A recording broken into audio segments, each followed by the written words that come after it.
Chocolate Beauty. Before we get into this latest review on Real Housewives of Atlanta, I would like for you to subscribe to my YouTube channel, hit the notification button so you can know when I upload my videos.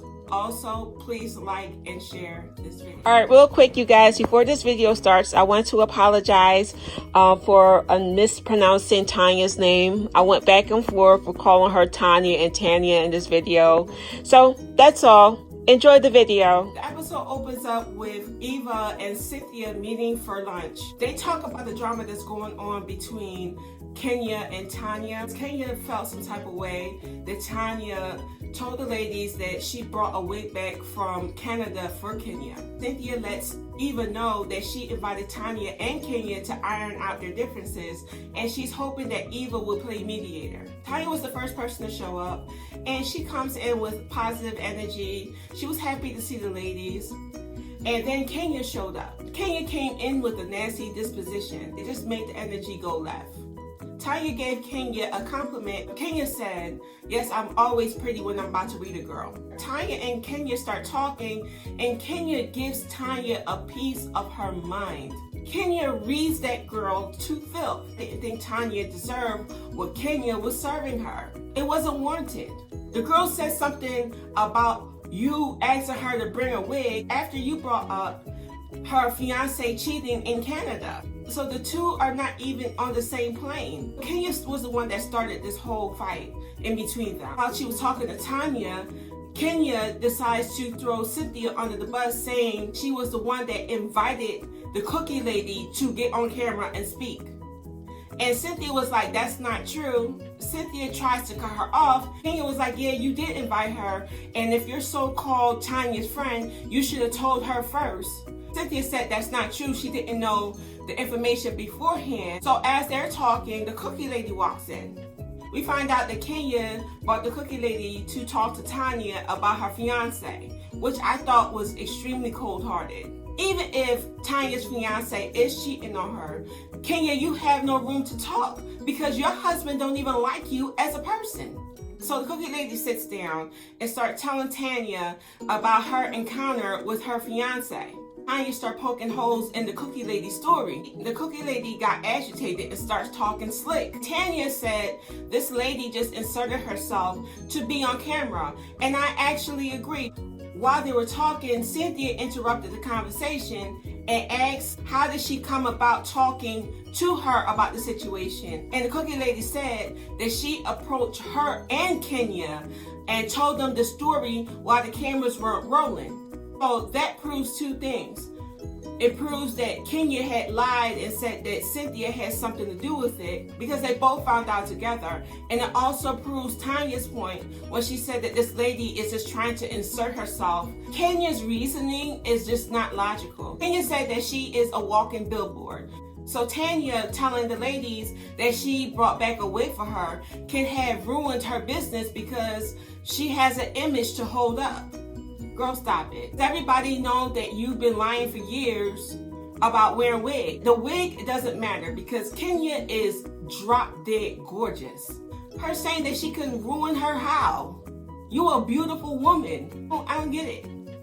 You just came down and destroyed this woman. After the conversation is over, the lady continues to talk to the ladies, and you can tell how hurt Tanya was. She was sitting there looking wounded. I'm disgusted that nobody at that table took up for Tanya.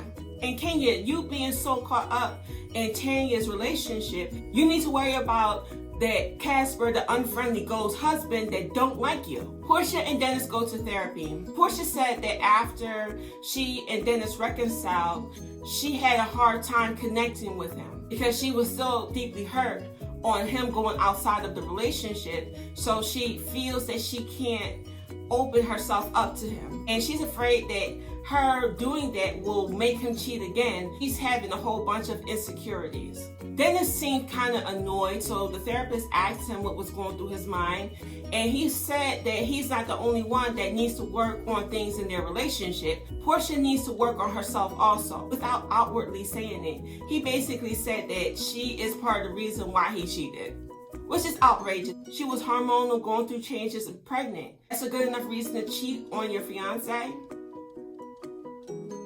Cynthia goes to California to visit her fiance Mike. She said her relationship with his daughters are good, but it's still growing.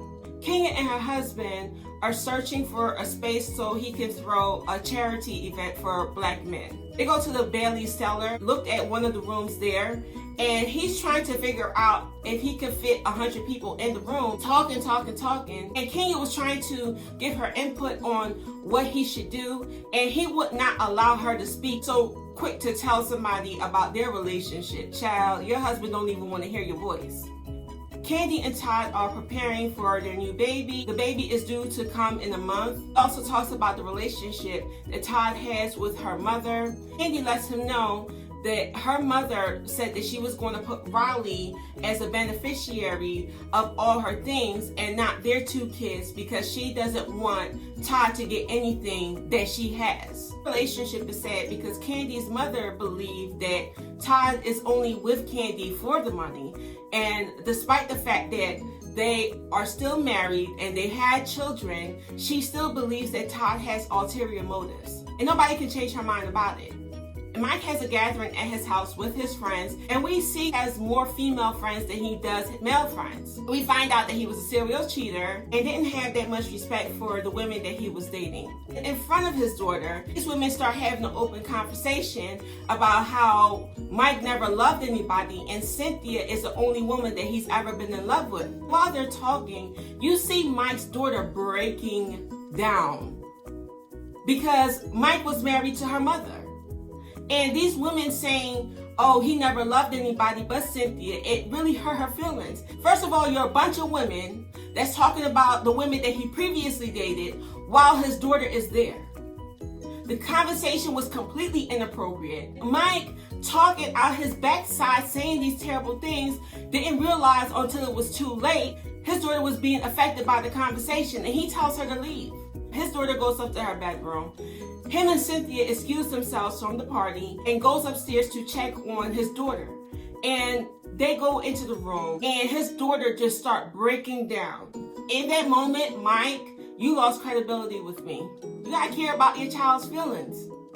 And Cynthia, you're just as horrible for allowing that conversation to go on. I'm pretty sure that you wouldn't allow that conversation to happen if it was your child. And the truth of the matter is, Mike has never been faithful to anybody he has dated. And he's told you this. So good luck.